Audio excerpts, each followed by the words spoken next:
చెప్పాలన్నా 2 లక్షలు ఎత్తే చాలు ఇక్కడికి వచ్చి మర్డర్ చేసిపోయేవాళ్ళు. అలాంటి స్టేజ్ నుంచి వాళ్ళు ఎంత మార్పు వచ్చింది, ఇంకా మారుతుంది. ఇప్పుడు ఏంటి డెవలప్మెంట్ వైపు పరుగులు పెడుతున్నారు. ఈ ఒక్క రోజులో ఏ సమస్య పరిష్కారం కాదు. అది ఎన్నేళ్ల నుంచి స్వతంత్రం వచ్చినప్పటి నుంచి నిర్లక్ష్యానికి గురి అవ్వడం, మతపరమైన ఉద్రిక్తతలకు కారణం కావడం, రౌడీ నాయకులు దర్జాగా వెలగబెట్టినటువంటి చోట్ల ఉన్నది. అవి అయిపోయింది. ఇప్పుడు యూత్ ఏం చేయాలి నిజంగా అయితే కనుక ఇది కంట్రోల్ కావాలంటే ఈ చట్టంతో కంట్రోల్ అవుతుందని నేను అనుకోను. బుల్డోజర్ కల్చర్ ఉండాలా, యూత్ వెళ్ళి వాళ్ళ మీద పడాలి.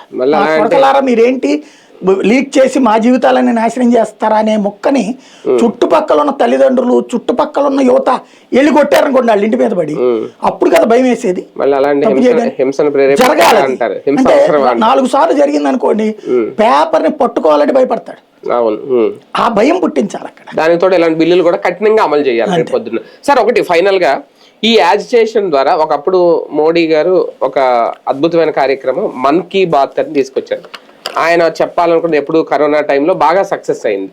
ఆయన చెప్పాలనుకున్న ప్రశ్న అక్కడి నుంచి అది కంటిన్యూ అవుతుంది. ఇప్పుడు ఈ యాజిటేషన్ తర్వాత వరుసగా ఆయన సోషల్ మీడియా ఇన్ఫ్లుయెన్సర్ గా మారిపోయారా అనేది ఒక డౌట్. అంటే సోషల్ మీడియా ఎఫెక్ట్ అలా ఉందని కూడా ఈ ఉద్యమం తెలియజేసి మోడీ ఆ నిర్ణయం తీసుకున్నారు. వరుసగా నాకు తెలిసి 4-5 వీడియోలు అనుకుంటా ఇప్పుడు దాకా ఆయన సెల్ఫీ వీడియోలు రిలీజ్ చేసి ఒక మెసేజ్ అయితే ఇస్తున్నారు. ఎలా చూడాలి? బేసిక్గా ఏంటంటే మోడీ స్టైల్ ఆఫ్ ఫంక్షనింగ్